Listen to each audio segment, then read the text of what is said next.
of the Leningrad party boss, a man named Sergei Kirov. So There you go. Yeah. Thanks, Good Wendy. evening. This is the May 10th meeting of the Moscow Planning and Zoning Commission. And we'll start with, I'd like to call the meeting to order. I'd like to start with item 1, approval of the minutes from April 26, 2016. We do have a new format, so I have a procedural question. Are we supposed to also read the action item that's underneath it, or not? Does anybody know? Madam Chair, the way that I read it, I just believe it's more so there to just help us. Okay. Quite frankly, it doesn't help us, but that's my pretty strong opinion about them, because it's too many words. Well, it tells us what to of do you. to approve Yeah. the minutes as presented. And Yeah. Well, anyway. You just carry on like normal. Okay, I'll just carry on, like, hopefully not too normal. Okay. Okay. Any comments on the I'll minutes? move to approve. I second. All in favor? Aye. Opposed? Abstentions? Okay. Thank you, Ann. Correspondence? Is there any correspondence from staff? The only Michael? thing I had was I wanted to, we had the commission fair this last Monday, and the mayor handed out some appreciation certificates here, and I picked some up for people that weren't able to attend, but it was a good event. It went through all the different commissions, and everybody kind of gave an update as to what each commission was working on. And it was, good hors d'oeuvres and drinks, and it was lasted about an hour, and it was just good to socialize and recognize everybody for all their hard work, and so that was it.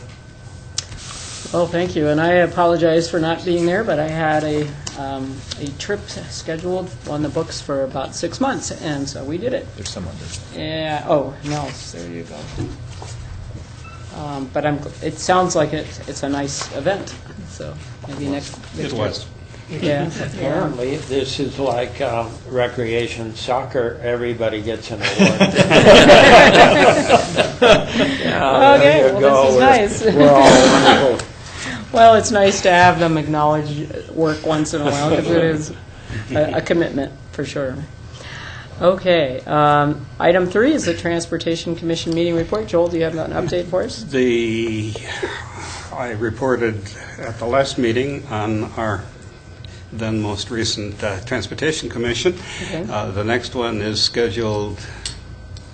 One which was originally scheduled for tomorrow has been canceled, partly in honor of the commission fair.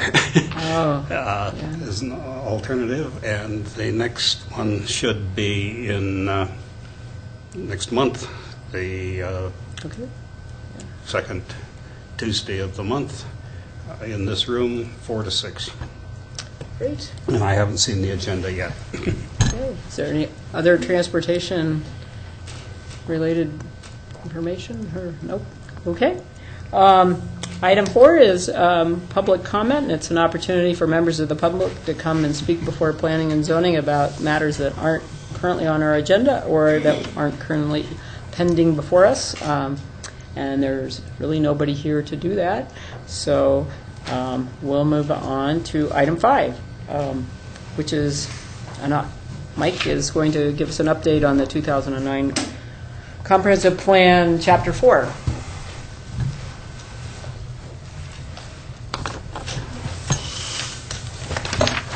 So we covered a large portion of Chapter 3 last time. I'm still working on scheduling Les to come and discuss 3rd Street, 6th Street, and D Streets, their classifications. And so I think he's in the middle of budget right now, and so he's trying to figure out a date that'll work best for him to come and attend to discuss that. So I'll update everybody as soon as I know. But we're moving on to Chapter 4. This is the Parks, Recreation, and Open Space chapter.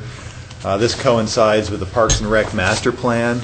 So the Parks and Rec Master Plan ended up getting adopted when the comp plan was adopted in 2009. They had updated that in 2013, And a lot of both the documents mirror each other to a certain extent. There's a lot of the same information in there, and so a lot of this is just taking what they have in the 2013 Parks and Rec Master Plan and just updating the comp plan with that information. And we've also done quite a bit of mapping as part of the 2013 Parks and Rec Master Plan, so we'll be able to pretty easily just, I think there's maybe one park that needs to be on there, Morgan's Orchard Park, which was part of the Peekaboo Estates edition up on Orchard, that they'll need to be updated on the maps. But other than that, I think that we have all the parks captured. So really we're just talking about Parks and Rec facilities within this chapter, and there's many classifications of types of parks. And it goes through, the large portion of the chapter is mainly just discussing those different classifications, and then our current inventory and future inventory, and then implementation actions and goals for developing or creating more parks in the future. So we end up starting with the classification system, and we define pocket parks, neighborhood parks, community parks, linear parks or pathways, special use parks and facilities, regional parks, open spaces, and semi-public park facilities. Updating the pocket parks, I think the pocket parks section was the section where we saw the most activity with number of parks being created. Looks like we created about 6 since we last updated the comp plan. So we've got Lillian Woodworth Otness Park, which connected the Dumas site to the west. So Almond Asbury neighborhood, we had a linear park, and so that's been developed. And so they called that one Lillian Woodworth Otness Park. It's about half acre in size. I think it goes from pretty much one block, so it'll go from one street to the other. We had a Tawny Park, which is part of a Rolling Hills 8th edition, I believe, subdivision. I think that's probably the next park that's slated for development. Indian Hills 8th Park, which went along with the Campus Crest development, so that's currently undeveloped. So we had broken it down with developed and undeveloped parks. We have about half and half right now. And then there was a rezone that happened that added on to the Indian Hills 8th Park, so we have that listed. And then the Morgan's Orchard Park. So just going through and updating those parks and their respective acreage, and then updating the totals and the subtotals down there at the bottom. Is there a aspirational dimension to this, like how much percentage of our park system should be in one type of park or another? Yeah, at the end, I have a couple of tables which break it down as to the number, the amount of land that you should dedicate to each category, and we could take a look at that. There's I think pocket and neighborhood parks. I think where our inventory right now is we have a surplus, but not by very much. But then when you get into the community parks, I think we're in a deficit right now as to what we should have. I mean, really, we just have, I think, East City and Mountain View, I believe, are the only community parks. So. Yes, Rob? I'd like to ask a question about that, and I know it's not our job to put this plan together, but the deficit really bothered me when I started looking at that, and so based on this number of acres per 1,000 population, we include the student population, but we include nothing of the university's contribution to park-like facilities, for example, the Arboretum, Guy Wicks Field. So if we're going to count the population, perhaps the plan should at least acknowledge that what about the Adlon, for example? That's a rather a dedicated park-like setting. So I don't think the deficit for the community at large is as much as what seems to be here. So I'd like to see some kind of at least acknowledgement that the deficit is in part because of a large student population, and there are facilities that accommodate that. So I agree. And then that's why, they have these other categories, so like special use and semi-public park facilities. So a lot of the properties that are really open to the public, so like a lot of the school district properties, U of I properties, just because we don't have an agreement saying that the public can use those, then generally they're just put in this semi-public park facilities, and they're not actually included in a community park or a neighborhood park. So I could certainly ask Dwight his take on that, and whether or not, well, maybe we just clarify it with some type of narrative about that as well. So Yeah, I really agree with everyone that we could be a little more, speak to the obvious. I mean, it is a state, it's a University of Idaho. It's everybody's university. Public, yeah. It isn't Duke University or Yale, so we should, and we can go to the Arboretum any day. And I don't know, I've thought about it for years, wondered if it would help to rectify that deficit a little bit. Wicks Field isn't as, when I was thinking about it, I ran a soccer program that we used Wicks Field on a regular basis. If you could be there on an hour when the students weren't using it, no one cared. If the students were out, then you had to get out of the way. That was their place. But it just seems like we could make a couple of paragraphs about it that would give some vitality to, because we do show it over here. I mean, after all, we show the Arboretum, and I think the ad lawn, both of those are such attractive places to, I guess we don't go there really to, they don't suggest that we do big picnics there. Not with There a was railing all the but way there was a around it. huge You Easter can hardly egg get hunt, access.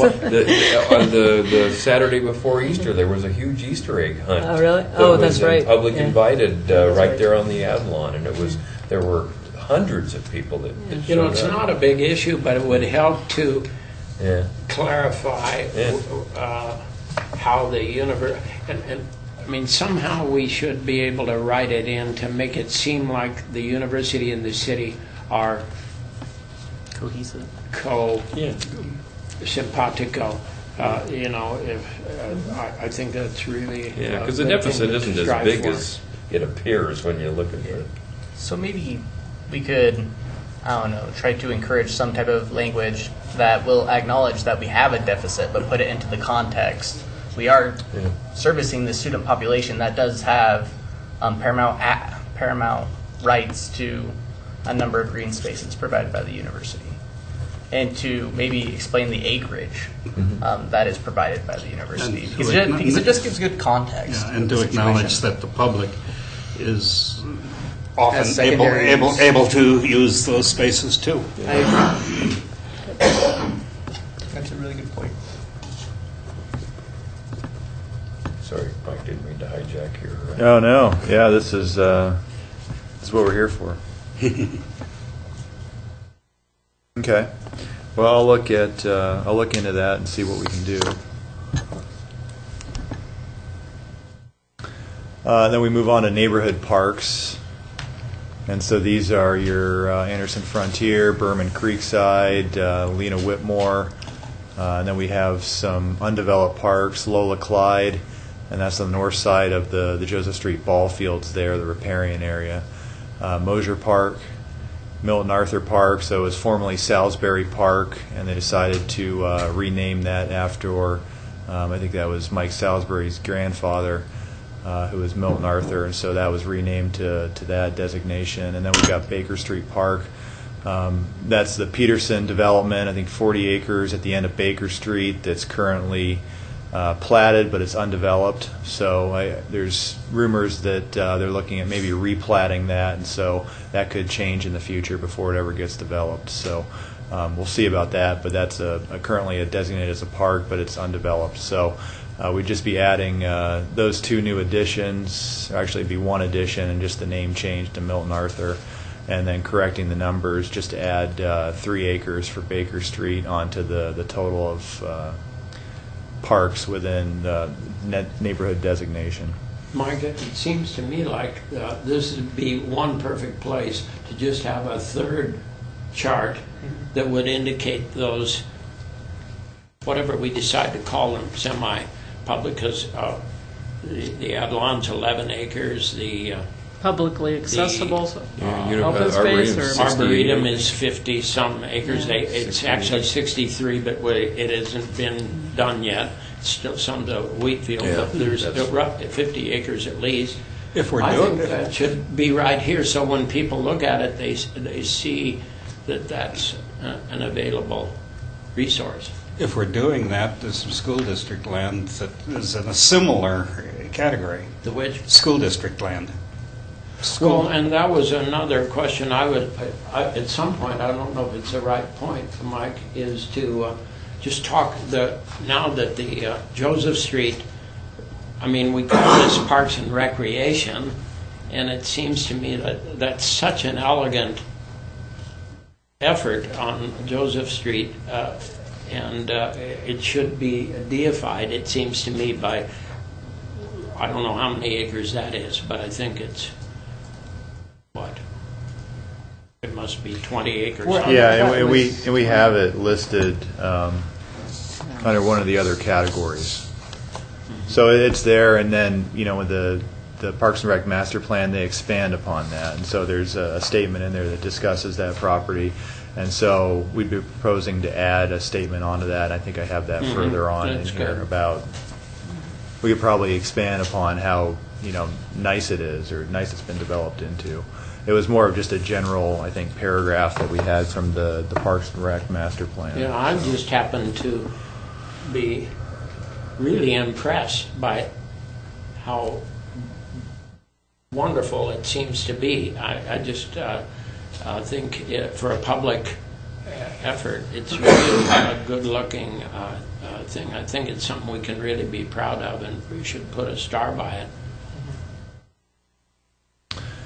So we have 7 neighborhood parks, and that's over 26 acres, so we'd be updating that. Community parks, they have their parks classification that they need to go off of, and so they'd be amending, so they had changed, I think, the classification for size, went down for community parks from 5, it was originally 10 acres, to 25, and those range from about 5 now to 25. So we just changed that in the community park section. But yeah, we just have East City and Mountain View right now are the only community parks owned by the city of Moscow.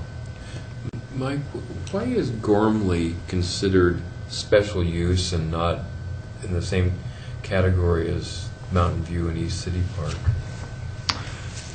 Because it's school district. So they have, you know, the school is right there. And then you can't really The go entire all the amount time. is school district? Because I mean, that's where the swimming pool used to be. I mean, it was a city. It was a city facility. I thought the city owned the park. I didn't realize the school district had the whole thing. And who owns the softball diamonds? I think we own the diamonds, but it's on, you know, I think we have a joint agreement with the school in order for them to utilize that as well. But yeah, I believe the diamonds are owned by the city.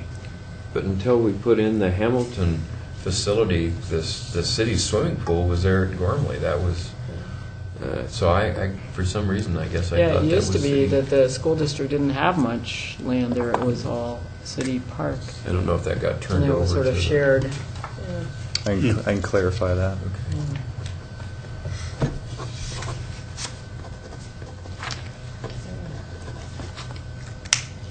People still, you can still, isn't there a Ramada, a picnic place there? You can still have a picnic at Oh, and Gormley. there's big toys for the kids. I mean, there's quite an area there.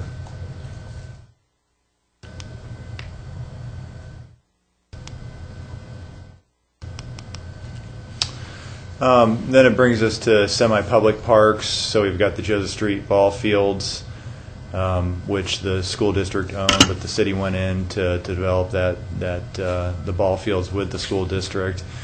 Carol Ryrie Brink Nature Park, we'd be adding that to the list, so we just have really one addition to those parks. McDonald Elementary, Moscow Junior High, Oilier Park, Russell Elementary, and West Park Elementary School.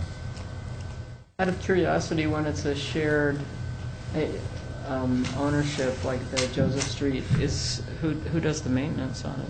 Is it? Well, it's owned by the school district, but we have an agreement where we maintain it.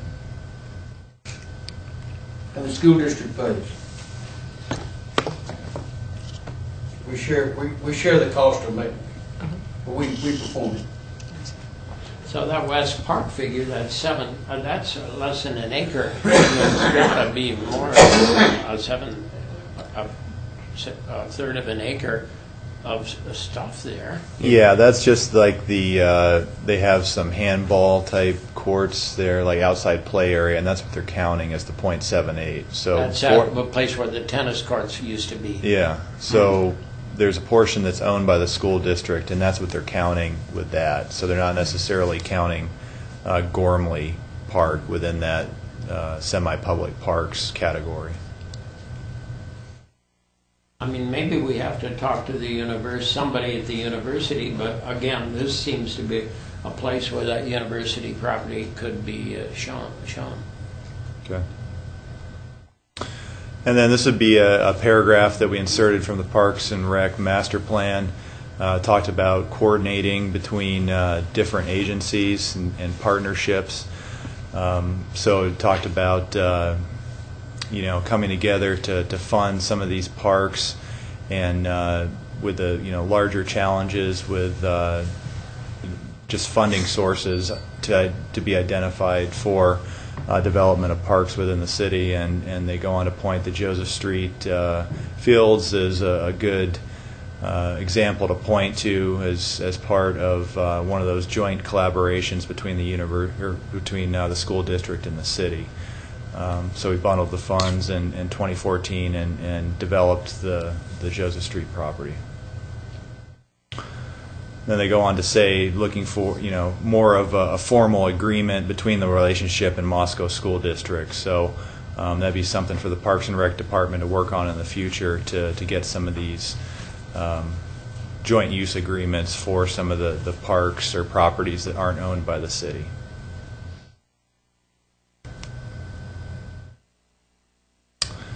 And then we've got this chart that talks about the existing park needs, and so we'd just be updating that. This is based upon an estimated population previously of 21,862, so we've updated this to base it on our current census estimate, population estimate, and 2015 is the latest estimate, so we've got 25,060 persons. And so we'd just be going through, and I've gone through and updated that, and then updated the undeveloped pocket park inventory. So we added about 6 pocket parks, and that increased that number by about 3 times. And then neighborhood parks, I think we added 1, so that number increased slightly here at the bottom. And then just going through and using the same calculations that they had done before. Existing pocket park acreage. And then they've got the recommended standards of certain amount, 0.25 acres per 1,000 persons. So when you extrapolate that out, you've got the recommended acreage, and that went up since our population went up. So where do those recommendations come from? I mean, the standards, I'm sorry. These are all standards that are nationwide. Okay, so that's what I was wondering, it's the agency that make recommendations for parks nationwide is where these numbers come from. Could we possibly cite that within the comprehensive plan, that that's where the standards are derived from? Yeah, it's all throughout. It's all of that. It's in here as the National Recreation and Parks Association. Awesome. I mean, it talks about, there's a chapter on facility standards that lays that out. Yeah. And so we've got our surplus deficiency, so we're in the positive right now. We went up. We're at 9.74, so we've got existing 16.14, recommended is 6.4, so we've got about almost 10 acres in surplus right now. But when you look at account for the undeveloped park, so you strike out this 6.1 acres of undeveloped, then you come in somewhere around 3.64 when you factor that into the equation. So neighborhood linear parks, we increased those, so 63.97 acres. Their standard here is 2.5 acres per 1,000 persons, and then so we increased a little bit here. So recommended is 62.65. We currently have just a little over, so we're in surplus of 1.32. And then if you take into consideration those 14.6 that are undeveloped, you end up with in the negative as to where we're at based upon their recommendation. On the for the trails, bike trails, how do you calculate what's how do we look at that? Is there some width, 25 feet wide, or how do we deal with that idea of how the trail that goes through town? It's usually just the width of the corridor is what they calculate. It's the pavement, you mean? No, usually it's right-of-way? beyond the pavement, so it's the right of way, and so they'll have sometimes they have benches. That figures in this. Yeah, yep. In some places where they just have an easement through there, then like the path through Identity development, it's just over there via an easement, and so they would just count the easement width through that area, and it's usually they try to make it larger than the path itself by about 4 feet on each side to account for snow removal in the wintertime. And so usually it would just be whatever property we own or we have an easement over is the property that are generally counted in the linear park.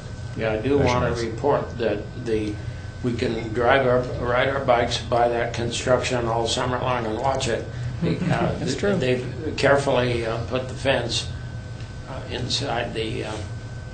So it's going to be an exciting summer, for me at least. It's going up. I mean, Yeah, they wanted to make sure the path wasn't going to be affected on that site. So there's a lot of interesting things.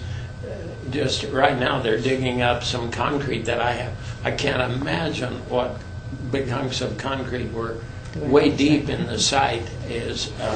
Well, they thought there might be a roundhouse in there still. Oh, there yeah, it would be. Because I know the big machine was not making any headway about. They were just kind of scraping over it. And I don't know what they're going to do. So the foundation for a roundhouse? Yeah. Did they find it?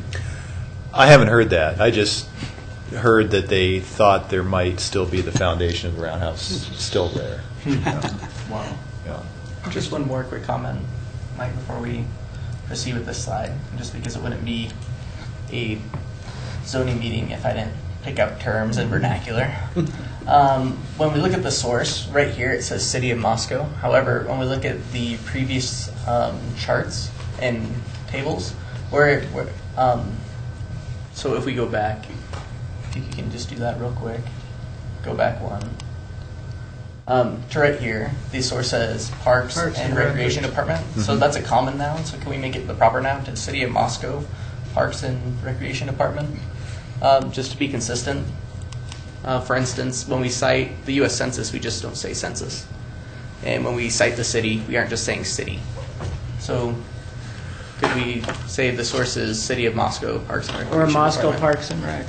Yeah. Sure. Thank you. We striking Kendig East out of our lives. So We don't. It's okay enough that we have to. It's okay with me. Yeah, those are all my numbers now, so we can go ahead and strike that.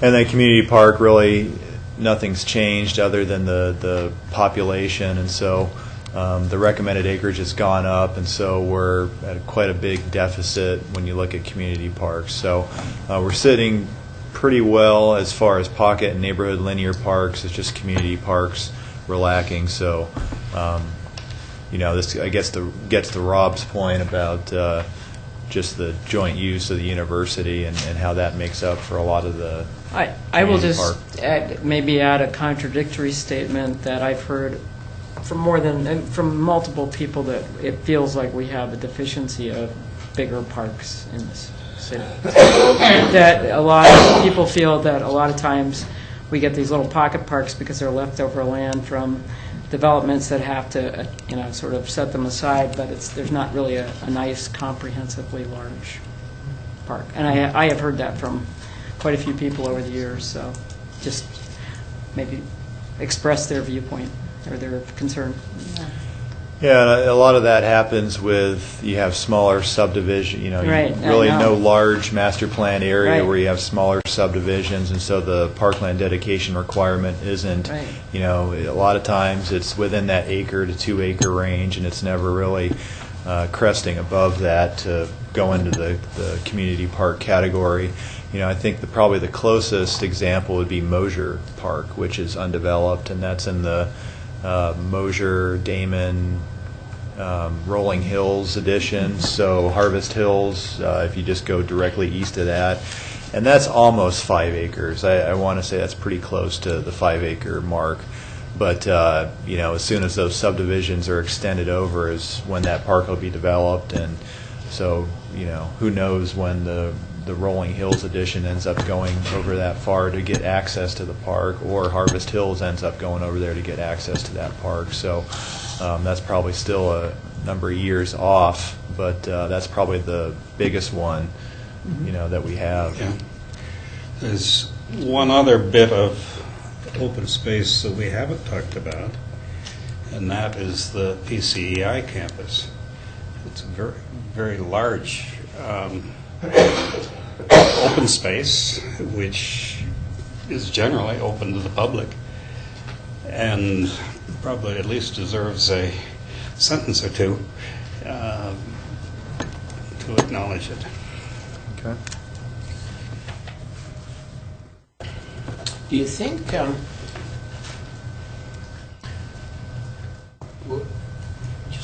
I've often wondered about these, the figures, if you're in the East or even in California, where there's really no place to, there are less places to go.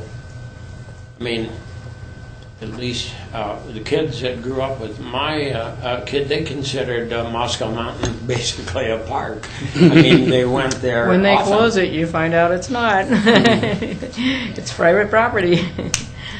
Well, that may well be, but Yeah. I guess my point is that if you drive 3 miles out of town, I mean, the view of our view of the world is considerably different than somebody in the metro areas, and I don't know if the figures that are given are in any way relate to that. I don't know what, for instance, I don't know how many acres, let's say, Clarkston has. Would be interesting to just see. But we all out here in the West, we're so close. We can see open land, and I don't. It's not any big thing. I just am. If you lived in Walnut Creek with 7 million people around you, the view of where the next piece of open land is quite a bit different than our sense, I guess. And if I could add, I mean, one of the things that's been bothering me since I read this was, how do you make up in a small community like ours 100 acres of additional park? And I agree with what you're saying. I think that there probably is a need for larger parks, but 100 acres is an awful huge deficit to try to make up, and that's why the discussion about context, I think, is important in terms of what else is available in the town. But gosh, is it ever going to be possible to meet a goal of making up so that you're at that standard for community parks? You fund the maintenance.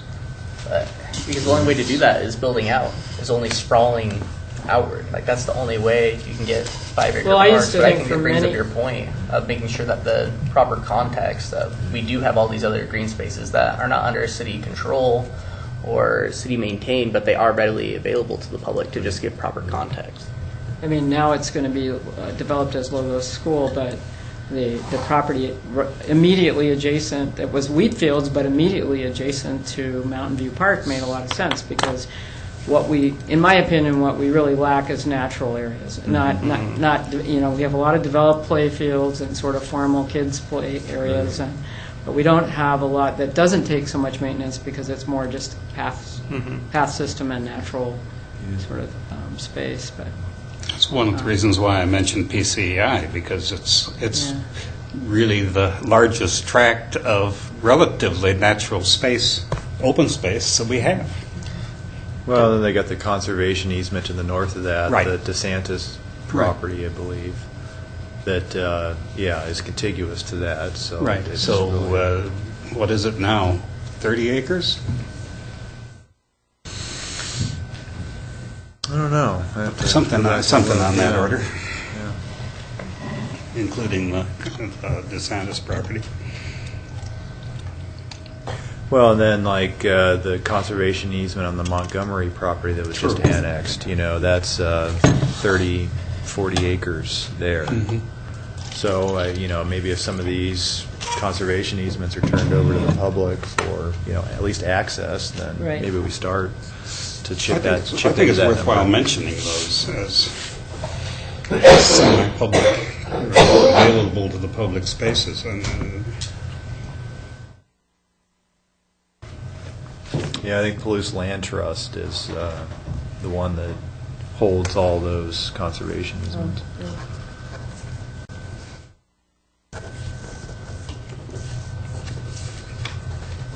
But then in terms of, I guess the problem I have with all of that kind of stuff is when it's really in the private domain, in a sense, it's in the nonprofit sector. The city can't develop a comprehensive signage system and accessibility kind of system to show people where they can go and legitimately say it's, you know, city parks. I don't know where half these places are as it is, but it's, you know, that's, to me, it's a little bit marginal to include them personally, but maybe it helps our numbers look better. The way people get parks, I mean, I'm just in my hometown, the way you get a park is you have a very, very wealthy guy who loves his wife and wants to name something after her, and you get 50 or 60 acres. So Albertson, Morrison, Simplot, all those rich guys do. Well, we don't have any rich guys, so it's a little trick for us. Well, we have, we have land that's undeveloped, and, I think at the city council level, they're discussing using some of the Hamilton funds in order to start developing some of those properties incrementally. So I think that that's what they're talking about in council now is using, I think, $1 or $2 million of that to start developing some of these parks. So that'll be a good thing. That we kind of had a rich guy at one point, and he left quite a bit of money for the youth of Moscow. Yeah, that's been a wonderful. So, and there's a good example. Yeah. Oh, and on the part of the linear park, I just want to mention that little space that Thompson, Grandpa Thompson did us a giant favor. That row of trees along there, and so I don't know if that's counted or not. But it should be. It is, yeah. I'm not sure where you're talking about. It's counted in here. Well, when you ride on the trail, here's this gorgeous quarter of a mile or whatever it is in the trees and shade and blackbirds singing and a little bit of water in the little down there. So it's a particularly notable piece of the trail. They call it Thompson Linear Park, I believe. And there's a sign out now about that talks about it. So you're quite sure it's counted? It is counted. Okay. Yeah. And then this is a similar table as Table 4.1. This is future park needs, so this is same calculations, but just using the projected 2030 population estimate, which is 28,760 persons. So we just see a lot of these numbers increase. So looking at the same existing acreage, the same recommended standards, and then just the recommended acreage is increased based upon this new 2013 population estimate. So, if you look at community park, starts to get really large, 125 before, and now it jumped up to 143. So we've got a little bit of an increase there. So all these numbers, just increase to reflect that.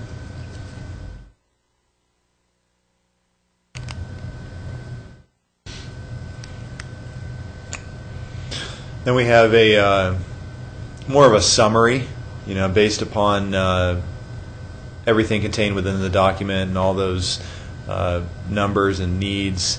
We go on to have about 7 or 8 bullet points that cover the main points within the chapter. So looking at the population estimate, there's an overall need for 91 acres of parkland. Community continues to have a surplus of pocket neighborhood parks, but needs an additional 102 acres of community parks. 6.1 acres and 14.6 acres pocket neighborhood parks are currently undeveloped. And then accounting for these undeveloped acres, the overall need climbs from 91 acres to 111.9 acres. And then improvement of these parks is a priority. So, with the potential for the Hamilton funds to start developing some of that acreage, that'll be a good thing in the next coming years. And then by 2030, city will need an additional about 120 acres of parkland, mainly based upon that community park needs assessment. And then we go on to look at some of the goals of formalizing agreements with the school district. Maybe we look at the university as well. And then they go into specific needs as far as tennis courts, volleyball courts, baseball, softball fields.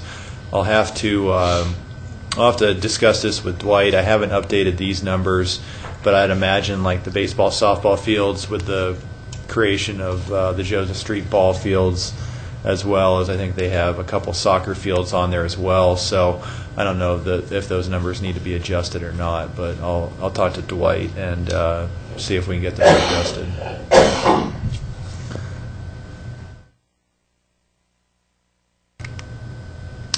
And then these are the maps that we had updated as part of the Parks and Rec Master Plan. So previously we had the existing parks identified, and they were all written on the screen, and so it just really created a lot of clutter in the map itself. And then for some reason they listed all the schools down here on the left side. What we had done is gone through and assigned each park a number, so you remove a lot of the naming clutter on the maps and just have the number of the associated park or school or shared use facility, and list them all on the side here. We'll have to add the Morgan's Orchard Park. That didn't exist when we revised this map, so we'll need to add that one to the list. Pocket park service areas. The big change here is the service area, which went from 1/8 of a mile to 1/4 mile, and that was one of those recommendations coming from the park recommendation committee. Doing the same thing, adding all the different names of the parks here on the left and taking off the schools, increasing those service areas, neighborhood linear park service areas.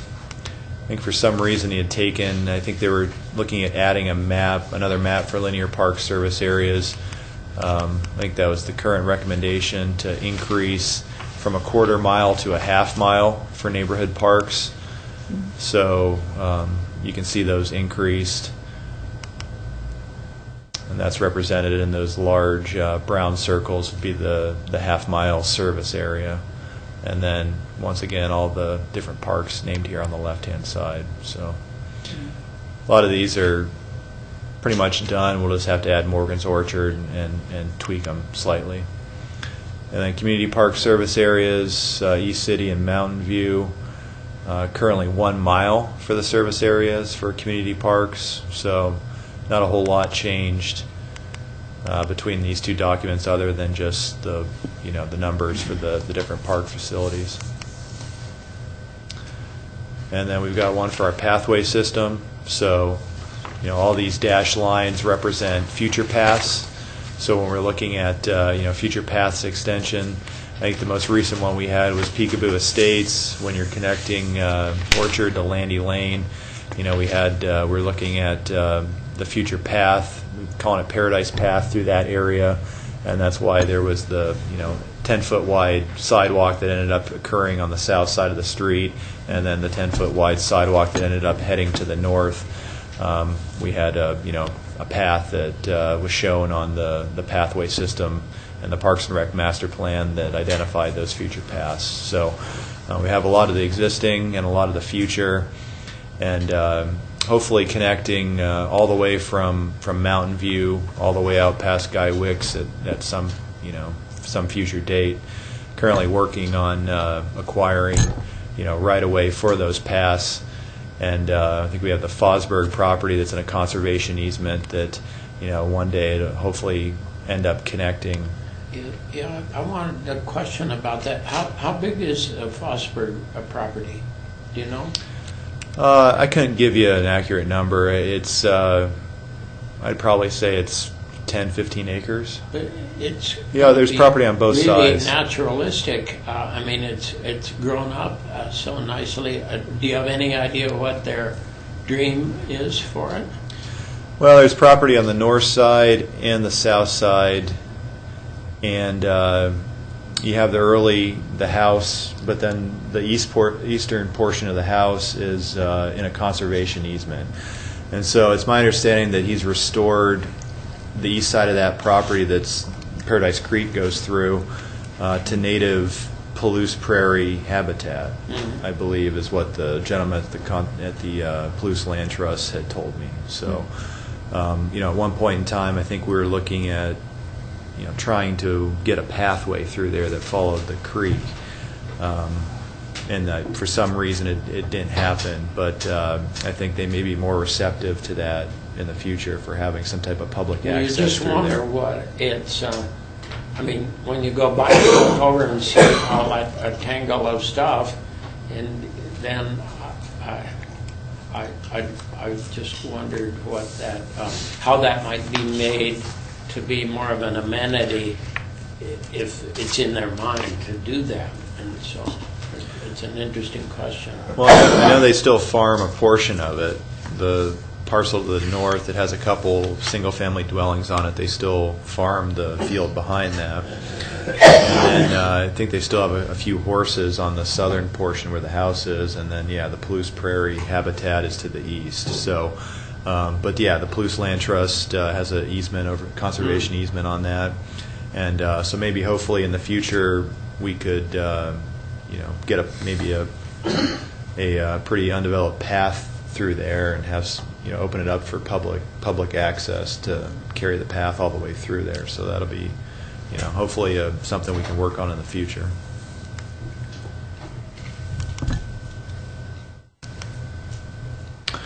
Then we have a map that just discusses the areas of need, mainly looking at community park service areas and how the majority East City and Mountain View are in this northeast quadrant, and we have a need here in the southwest and the southeast.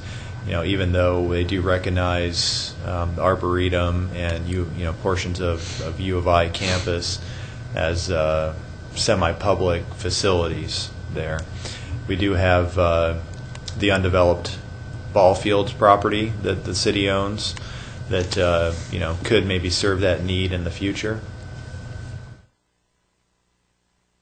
And then they've just identified neighborhood park need areas, and so these are all the neighborhood parks that are currently undeveloped. Will be represented by these brownish circles here. So we own that property now on we still own that on Palouse River Drive. We do, Yeah. And is that, that's figured in the undeveloped Uh-huh. figures that you have? Yep. Uh-huh. Yep. Well, it seems like that's a interesting opportunity to link up with the Arboretum in some interesting Yeah, way. absolutely. Mhm. Yeah. And that would be pretty much all the changes in that chapter. So I can go back through and I'll give you a legislative format next time that goes through and tracks everything that we've done, and I'll try to work on all the feedback I got and try to incorporate those things in the document. We can come back and take a look at it next time. Thank you, Mike. Okay. Next item on the agenda is the use table ordinance. Mike, again, is going to present. Updates on that?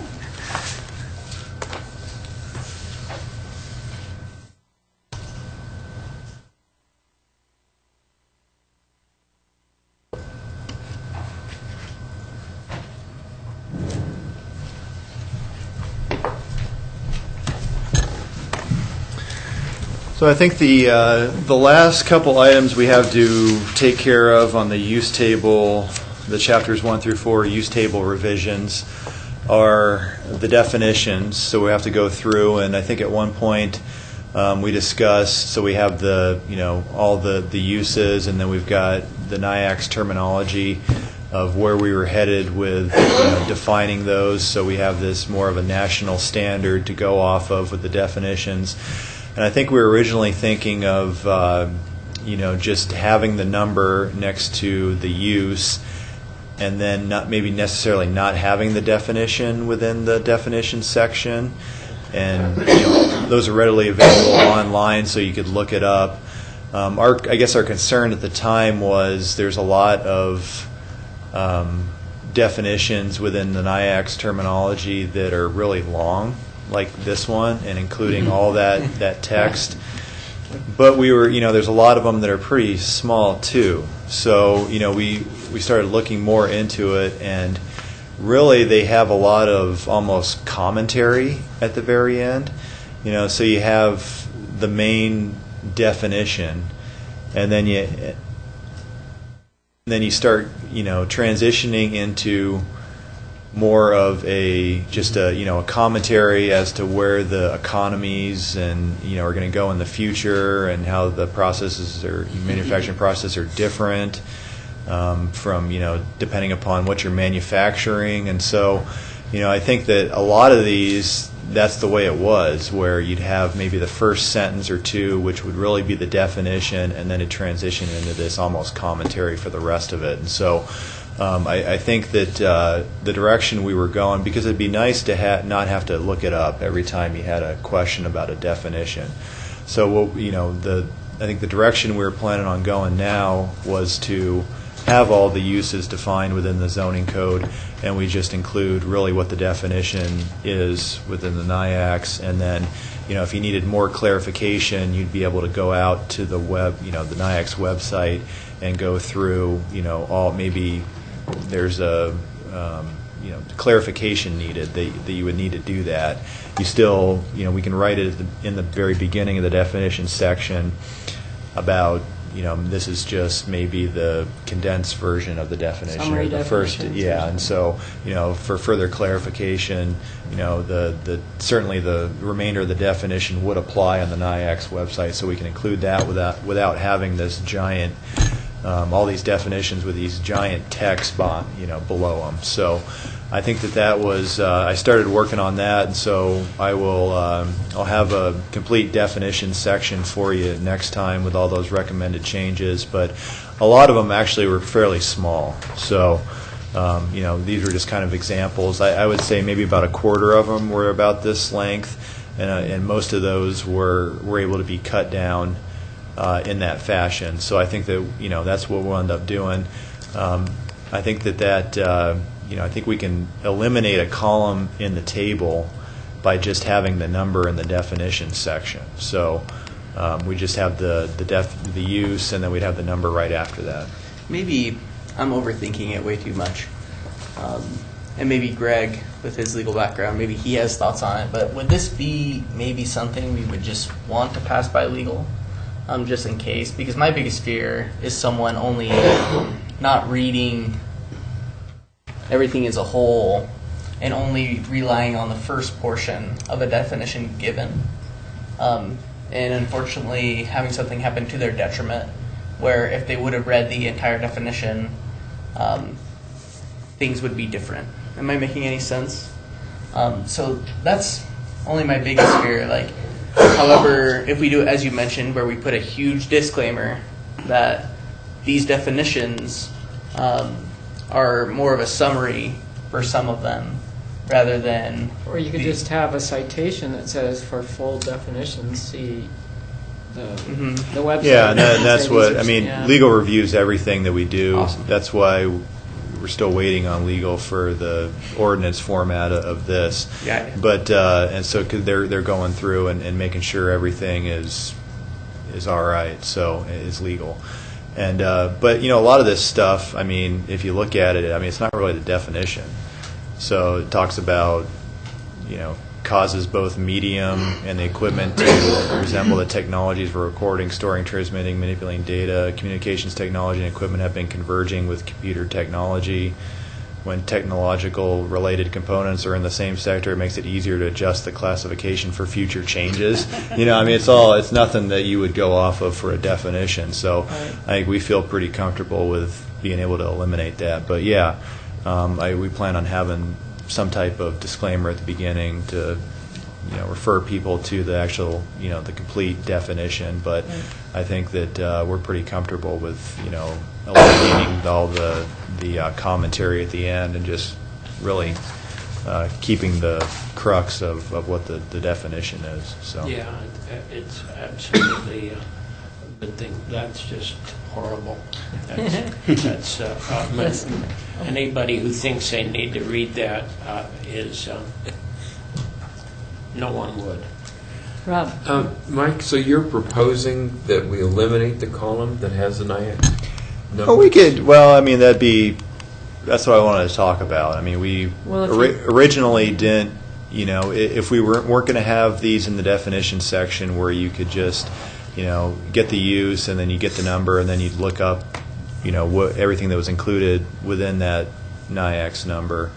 I don't know that we need it now. If you can just go in the definition section and get the definition of the use. I guess I kind of like the idea that you can come across, you get a number, you go to that section and you can go right to that number rather than going through what kind of order are you going to put. Is it going to be alphabetic Right. order? Is it going to be alphabetic within each category? If you have the number and you can go just down a list where the numbers are in exact order, then it's really easy to get to. So I guess I would kind of tend to favor keeping those numbers as a reference. Okay. Yeah, and it's either way. I don't think it's a big deal to us. We'll have the definitions in alphabetical order, so they won't be categorized like these. They'll all be in alphabetical order because we have a lot of definitions for things that aren't uses that we define. And so, you know, parking spaces, parking lots, accessory uses, setbacks. You know, it's pretty much a lot of terms that are in the zoning code we'll define. So we'll need to put everything in alphabetical order. But you know, I don't think it could hurt. I mean, it'd be a good cross-reference to where So the the definition- numbers aren't going to be able to be lined up then because you're putting everything in. They're not, unless you Yeah. want a quick reference. I mean, I had agreed with you until I found out. Yeah, you could have Yeah. two sections, one section for general definitions and one section for NIAC definitions. Yeah. Yeah, I think we'd want to Yeah, which combine would- them all into the same. Well, But I think Wendy's point is right. If you're going to have the whole thing alphabetic where it's not by it, then it's going to be easy to Right. find. That's I wasn't sure it was going to be And alphabetic. otherwise, it's going to be all scrambled because the Right, numbers have to right. get in Yeah, order. so I'm good with that. Well, what we plan on doing with the definitions was reversing these. So Right. we'd have the definition of veterinary services, and then we'd have the number right after it. I think you need to do Then that. we'd- Yeah. then we'd Yeah. have Yeah. that as we'd go through. Because like you, when I saw that, I was wondering how we were going to find our way through this. Can't that, couldn't you go to some, that's a federal thing, NIAC, right? Uh-huh. Can't people get online and go to that someplace, and if they want to get blinded by a lot of words? They can, go yeah, there? and that was, our original intent was why we had these numbers here, was so you could get the number and then you just punch it into the NIAC's website and it'd come up with the Yeah. definition for you. So, I mean, we could So still... having the numbers seems to be a pretty good thing for if you want to do some research. Boom. Yeah, we could leave it on there. We could go alphabetical on all the definitions, and then this would be easier cross-reference in order to be able to pull it up on a website if we wanted to. So, Mike, I'm assuming these codes too are going to be more of they're going to be a guideline or an interpretation of the city's codified definition, because these things, I mean, even that, it's 2012, and given how the government updates them, it's they can get pretty outdated before too long. I mean, even compact discs in the one you have, those are a technology of the past. They are. Yeah, we were, I think we were planning on, that's why we had 2012 listed, and I think we were going to establish a year and then just stick with that year. Mm-hmm. So we didn't have to, every time if we have all those definitions listed in the zoning code, then every time they come out with new ones, and it's, I think, almost on a 5-year basis? Yeah, probably 2-3 year basis. I think they come out with new ones. Then we would, be charged with going back and updating, every little small change that they made to those definitions. So I think that they were planning on just sticking with the 2012, or maybe going with, I think 2015 is the newest, is what they have.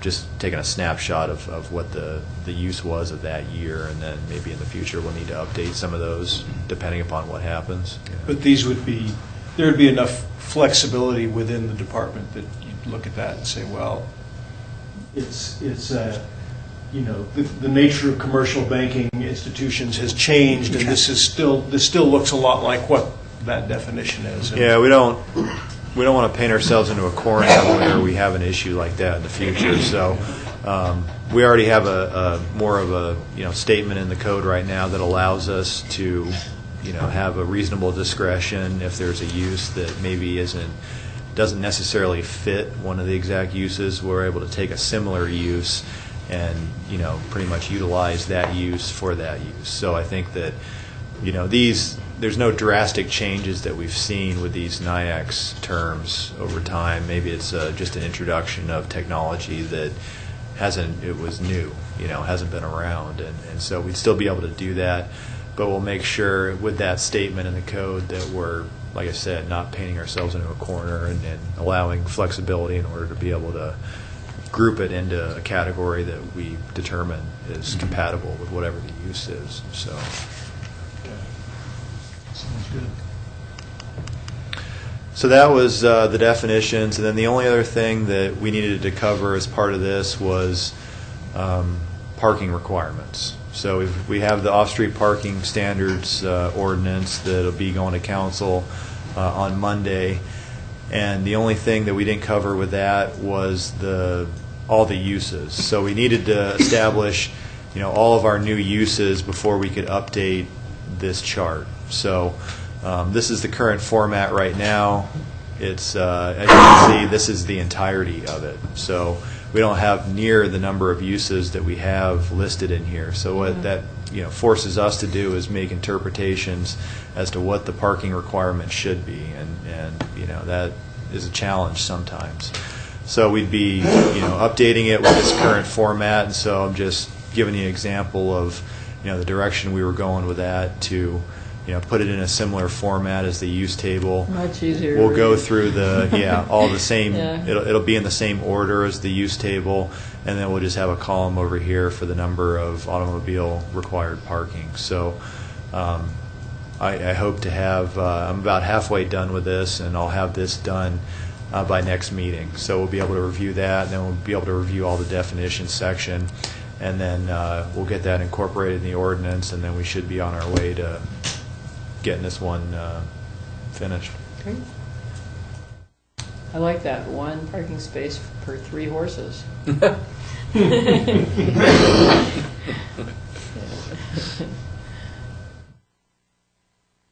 Where's that? Oh, it's the stables. It's Oh. I'm assuming that means stalls. 1 per.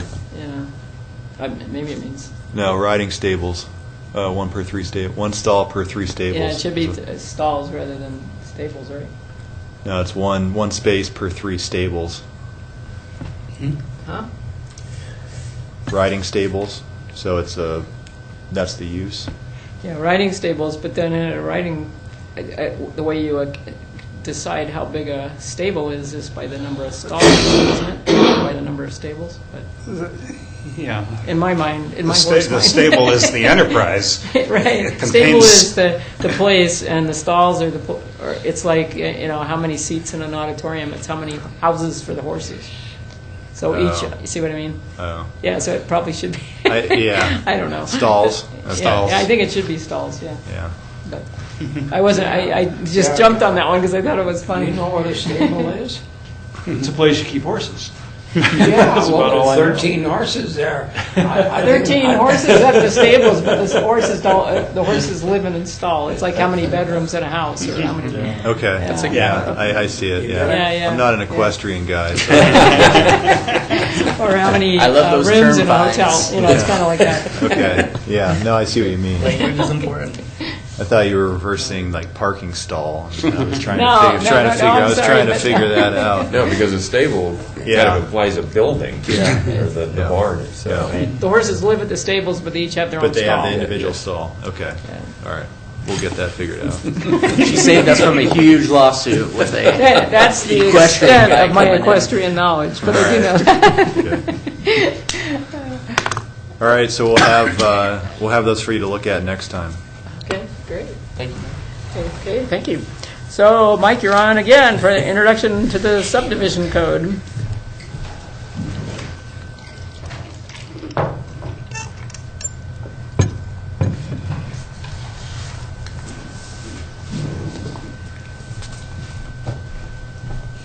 We don't have anything written on this yet, right? No. Oh, okay.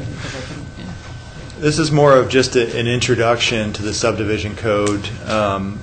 It's really the next item on our list as we update the zoning code.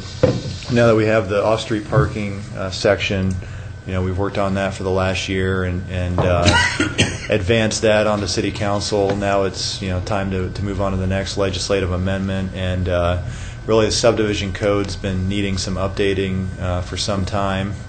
And a lot of it's just, going through the background of what defines a subdivision, and we have Idaho Code definition, which specific state statutes that talks about tract of land into 5 or more lots for the purpose of sale or development, whether immediate in the future. Goes through and discusses agricultural land within that definition as well. And at the very end, we talk about cities or counties may adopt their own definition of subdivision in lieu of the above definition. So that's pretty unique to this category. A lot of times you'll have a definition per state code, and then you may not be allowed to do that. So they specifically say that you're allowed to define it how you see fit. We have a definition of a subdivision that isn't like the state code. It's really anything.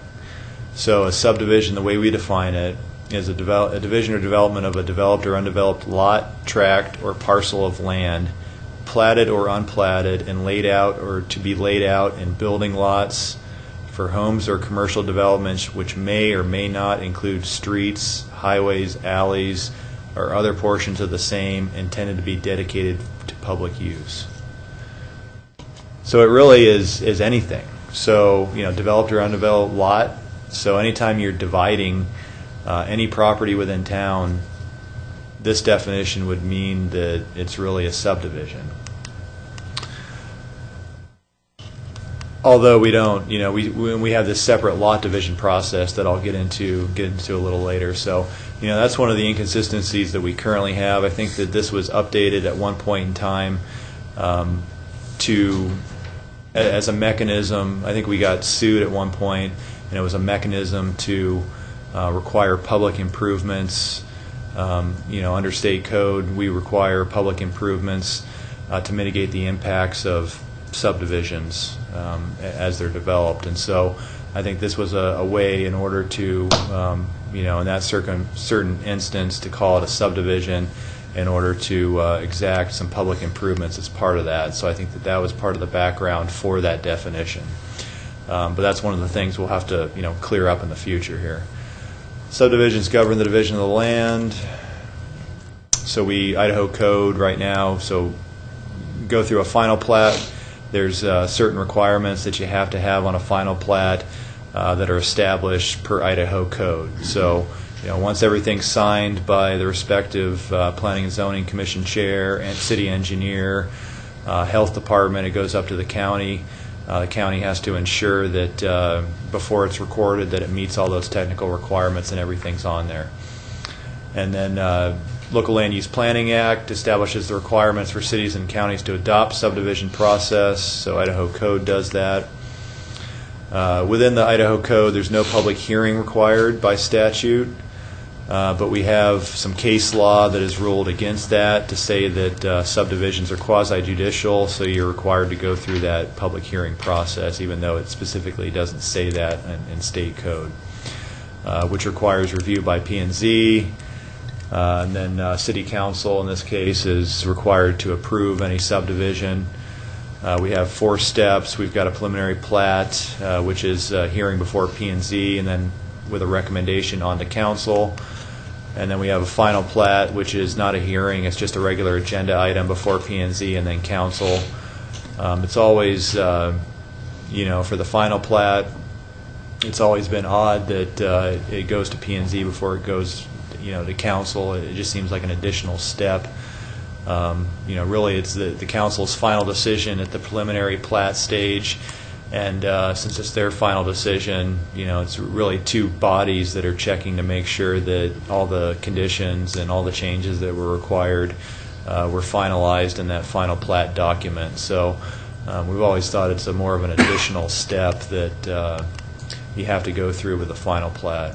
Do you think it's redundant, or you think it's, or are you saying? I think it's a little redundant because it's in my experience, it's more of just going through the motions. There's P&Z makes a recommendation. That's where we have the opportunity for any type of change or recommendation to the plat.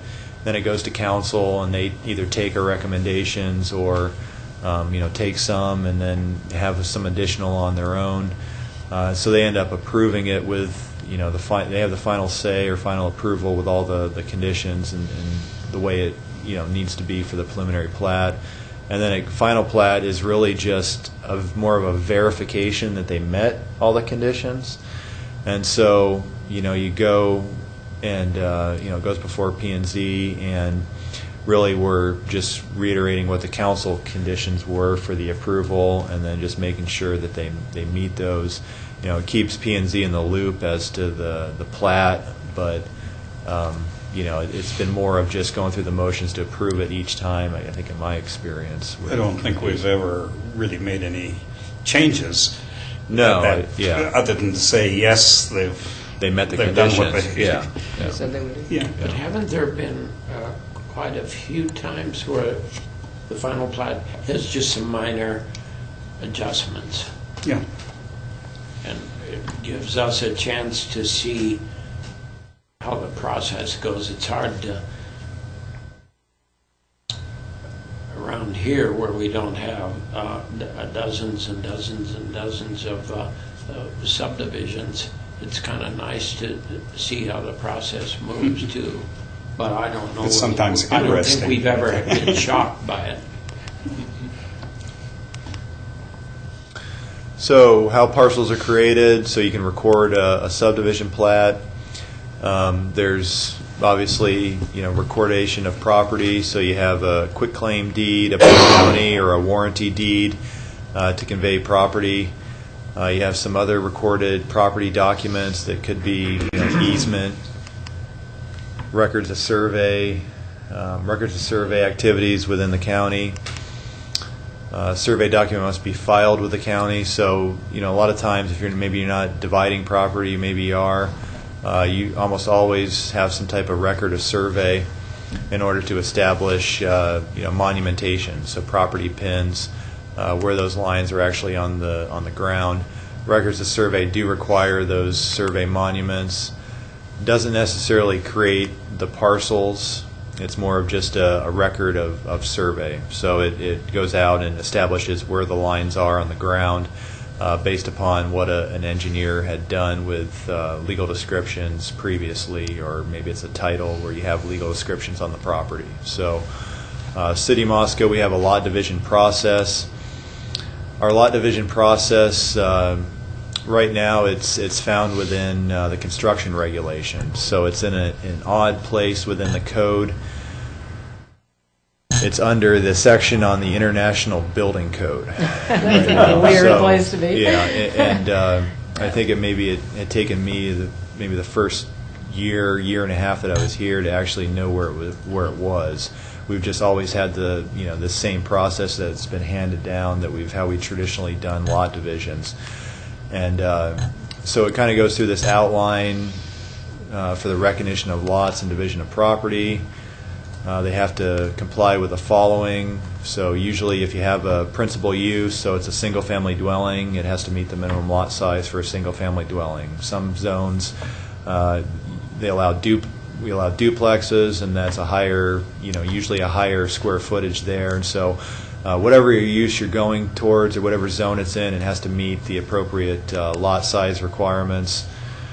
Also has to, has to meet the bulk and dimensional standards. So it has to meet the lot width, lot area for that specific zone. And then it goes through how the lot division is carried through. So shall be referred to the council upon receipt of the request. Council shall refer said request to the building official, who shall then review the request for compliance with the applicable ordinance. So building official is in no way involved in this process. It's planning and engineering department that review this, and I don't know why the building official would ever review a lot division. So this is rather antiquated language. We do take it to Public Works Finance Committee and then on to City Council, so that's the same process. But it discusses decision of the building official shall then be reviewed. So it almost implies that the building official is the one that takes these requests to Public Works Finance Committee and the council. So we would, obviously be looking at amending that to change that language. The Public Works Finance Committee currently forwards its recommendation on to council for final action. So that's currently correct. We have, within the current practice, we notify everybody within 600 feet, although it doesn't say that within the code. That's just historically how we've handled it. It's a public meeting instead of a public hearing. So it's. So how does that work exactly? Well, it's a little odd because it's a public meeting, but it's not a public hearing, so they're not council members aren't required to take public comment, but most times they do. Usually for lot division, especially if they're in, usually you have a lot division, it's in a established neighborhood or an older area town, and there's usually quite a bit of people that want to come out and give their opinion as to whether or not it should be approved or not.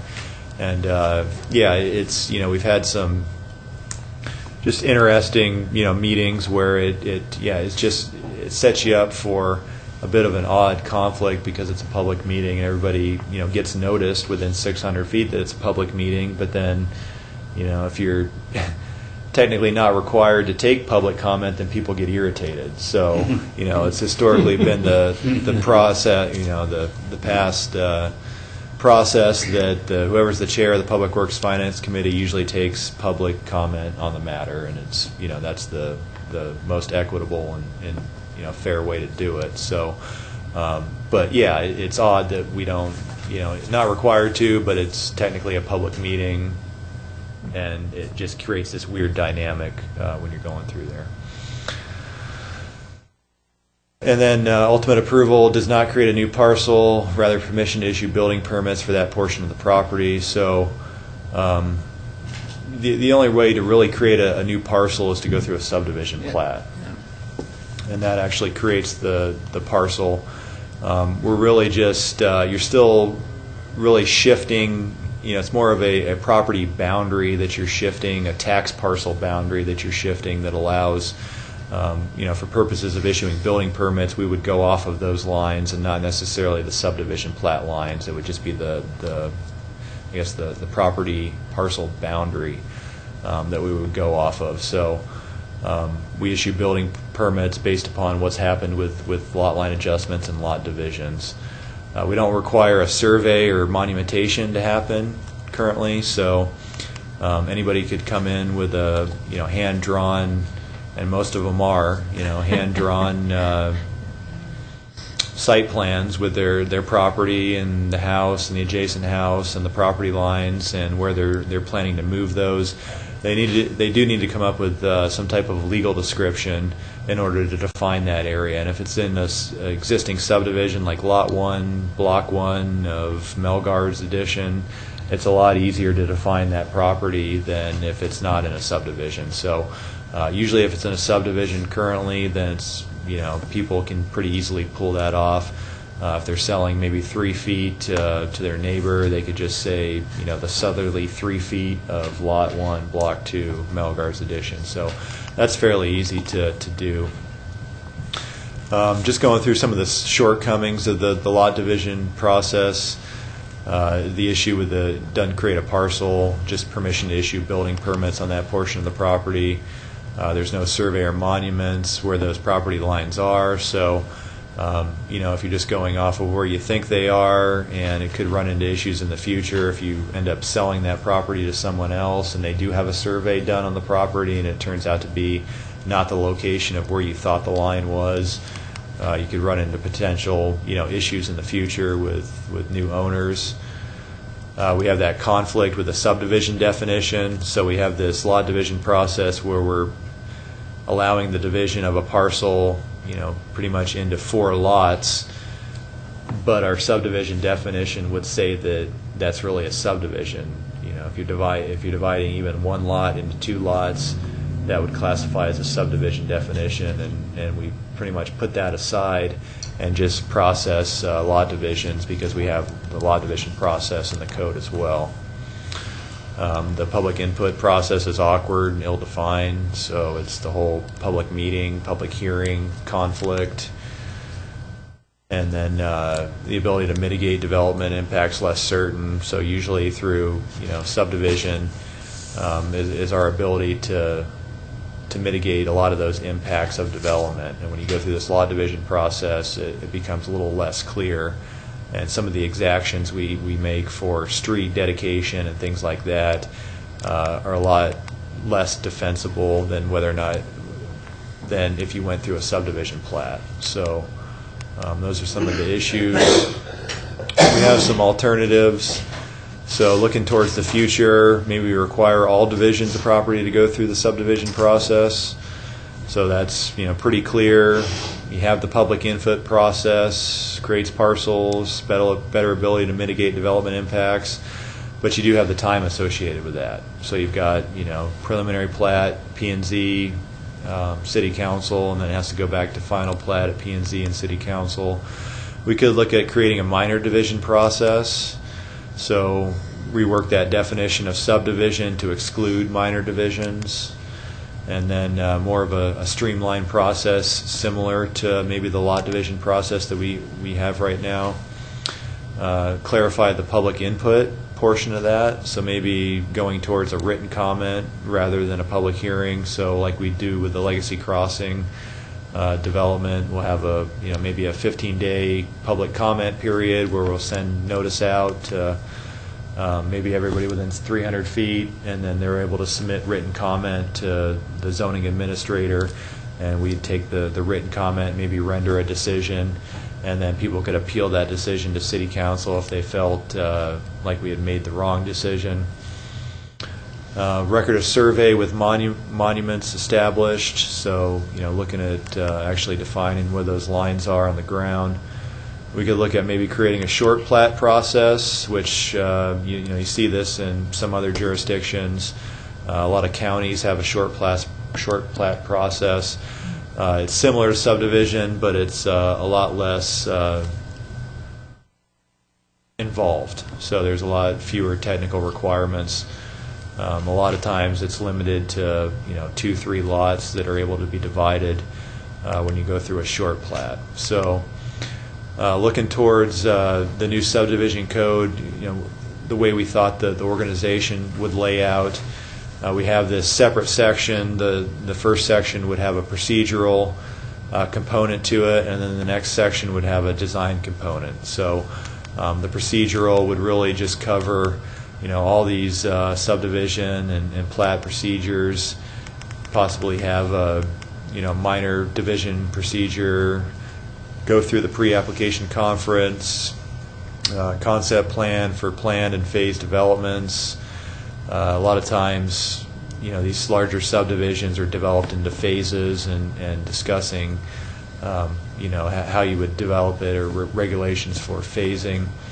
The neighborhood meeting requirements that we currently have, preliminary plats, what we currently have, final plat acceptance, and then going back and amending plats and replats. So currently we don't have a section on what it takes to amend a plat or replat. We really just carry you through the subdivision process all over again when you want to amend a plat or replat it. And then we discuss vacations of plats. So currently we don't have that in the code as well. And then looking at subdivision design standards. These are a lot of things that we currently have within the code, even though they may not be within those specific named sections.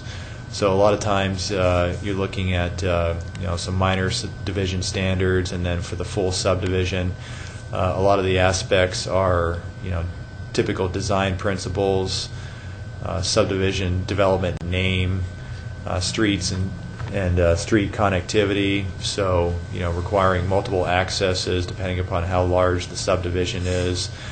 We always have this street naming issue come up with Public Works wants to change the name of a street as soon as it makes a 90-degree turn, but we don't have that specifically spelled out within the code. So these are areas where we look at maybe defining that.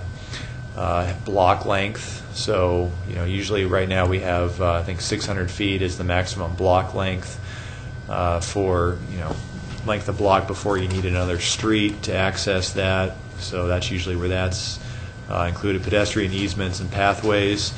Right now, a lot of the times when we have an exceptionally long street or maybe a cul-de-sac, we probably have more cul-de-sacs here than other places just because of the topography of the Palouse. You can't just put a grid network over the rolling hills, and if you have some steep topography, then a lot of times you'll need some type of cul-de-sac, but maybe it makes sense in order to have a set of stairs or a path that connects streets to other streets. And so right now it's mainly just based upon staff recommendation as to where the easements and pathways should be. Looking at maybe trying to define more of a predetermined standard as to where those should be than just off the cuff staff's recommendation every time. Lots, looking at just defining lot sizes. Easements, so we have standard easement widths depending upon how many utilities you have within those, and then based upon what utilities there are will determine the separation. So you need a certain amount of separation between a water line and a sewer line, and then the easements need to be a certain width as well.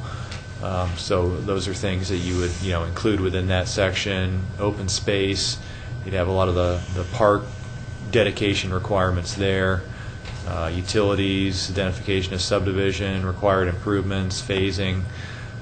So we look at incorporating all those into different sections within the subdivision code.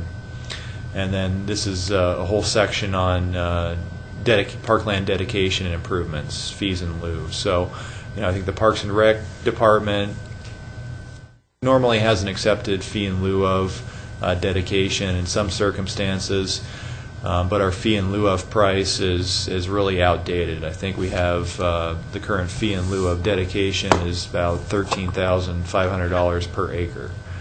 And if you look at the typical cost of a lot in Moscow, it's a lot more than that. So I think that they've needed to update that for a number of years, and so as part of that, I think we'll probably try to look at updating that within the subdivision code. And then we've also got You'll need to talk to the city attorney because they have not been willing to agree to that. Okay.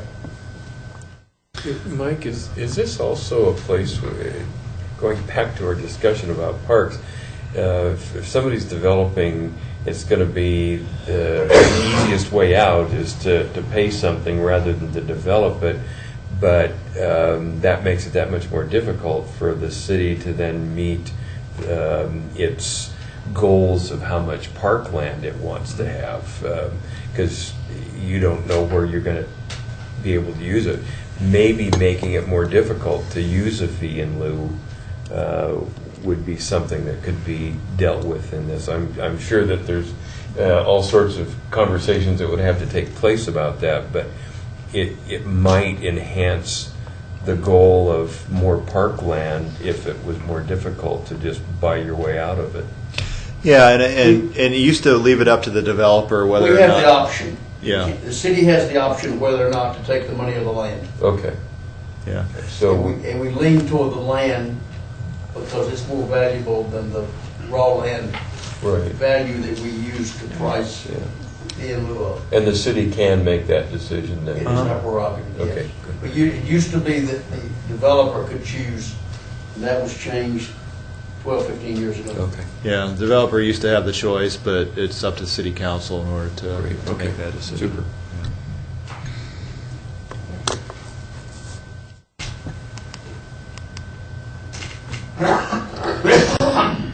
So these are just future topics to think about: parkland dedication process, riparian buffers, how they're integrated in a subdivision process, clustered plan development standards, connectivity standard, and then pedestrian easements for cul-de-sacs. So I think that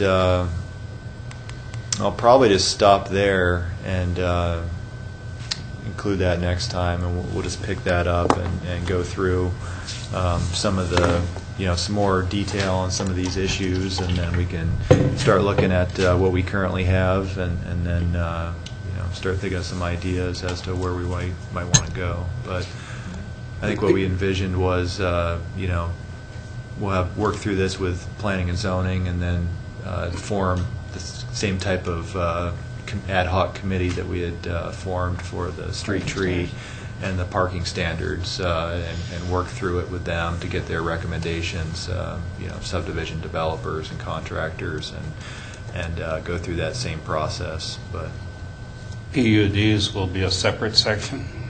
they will, yeah. And with things like street types and street classifications and multimodal figure into this in any way, or is that just... It could. Usually we have the street classifications, and we've got our thoroughfare plan, which shows what specific street classification a street needs to go through a subdivision. But I think there's some context issues there, depending upon where the subdivision is, that as we work through it, I think we could maybe identify where those could interrelate in the document. We could maybe, just as they come up, see opportunities to address some of the things that we've been talking about. Okay. Any other business on that? Or is that everything? Anybody have any questions? Well, the last agenda item is shared readings, and we had hinted last time at trying to find some articles on street classification and looking at maybe alternatives to just what we now look at. And I've been searching a bit for articles, and I've only turned up one so far.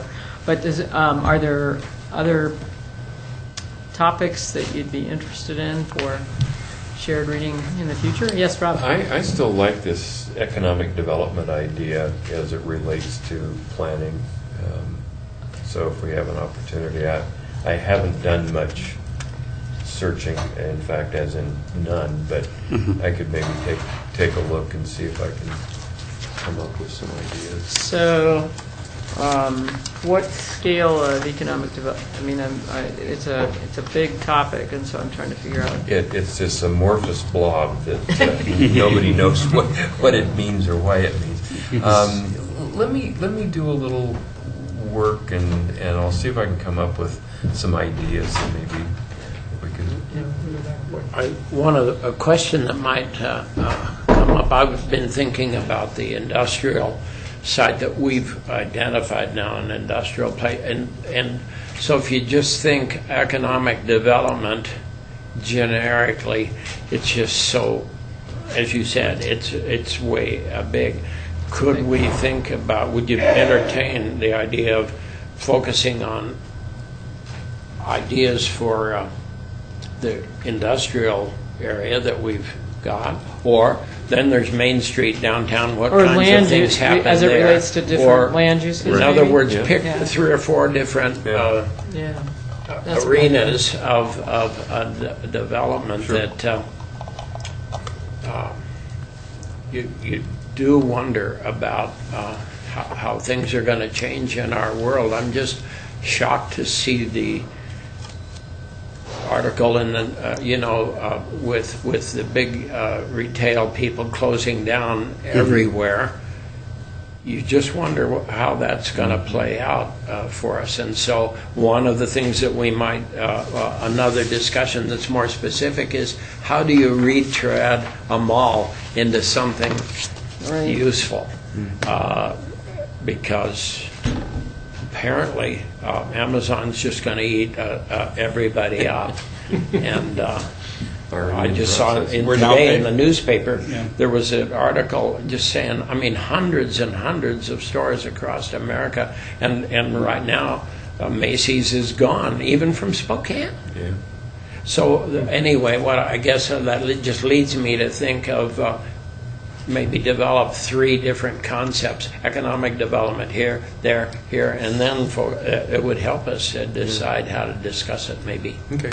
So maybe looking as it relates to different types of land use, and it's going to take multiple discussions probably to. Sure. Well, and uses of tools like the Urban Renewal Agency and its relationship to planning and zoning and those kind of interactions, because that's all about economic development. I mean, that's the whole purpose of tax increment financing and planning for that sort of stuff. So I'll see if I can come up with some ideas. I think Nell's idea about trying to get it a little bit more focused is a good one. Okay. Any other? I'm very interested in green space, about how does a locality that's fairly developed like Moscow secure more green space without necessarily sprawling out and expanding more. Looking at any case studies or anything like that, areas that are similar to our size and circumstance would be. And sometimes I can think of articles I've read, just remediation sites, where they become green space when they're remediated, like Sure Kills landfill and others. I mean, that's a big example. Maybe that's what we'll do with the industrial. We'll just turn it into a big old park. Well, we can't use eminent domain anymore since the legislature revised that to not, I think it's pedestrian pathways and like green belts. I think there was, so they recently amended that in the legislature to not allow that through eminent domain. I have one other little thing I'd like to share. I'd like to go back. I'm not giving up on the discussion of our streets and since Les isn't here, but I've done just a little bit of research, and I'll just give you this sheet. I have maps and comp plans. Since I'm so old and been around, I've got a 1960 map of Moscow and the 85 comp plan and the 99 comp plan and da-da-da-da. And so I just was looking at D Street, 3rd Street, and 6th to see how they've been discussed in those past plans and how we might. So I just wanted to pass this out, and it's something just to think about as we get ready to have a discussion on whether what. And at the bottom of the page, of course, we have a minor discussion about collectors in arteries, arterials, and the federal government warns us not to run arterials through residential areas. Hello. And so anyway, that's an issue. And so this is just a little historical thing with some figures and the way the 3 streets have been looked at. Obviously, they're the 3 streets that we use. It's intriguing to me that in 1960, 3rd Street had yet to blow through at all. In other words, it dead-ended at Blaine in 1960. Now, that's a long time ago. That's 55 years ago. But I was here then, and of course, I didn't go on that side of town. I had no idea that Blaine Street was even existed. I was just a campus. All I knew is how to get to Mort's. But these are just a little bit of background that gives you something to think about as we talk about these 3 streets that plow through our old community. And so I don't obvious you know how I'm thinking about it, but I'm just trying to put some things together. And we spend so much we spend pages itemizing every historical building in Moscow as if that's important.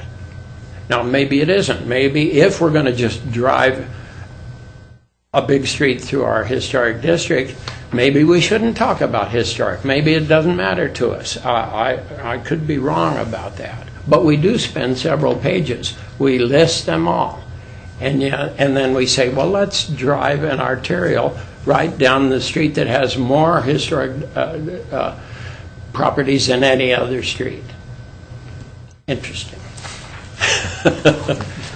Thank you, and I'll see you Okay. on another day. Meeting adjourned. Thank you. Thanks.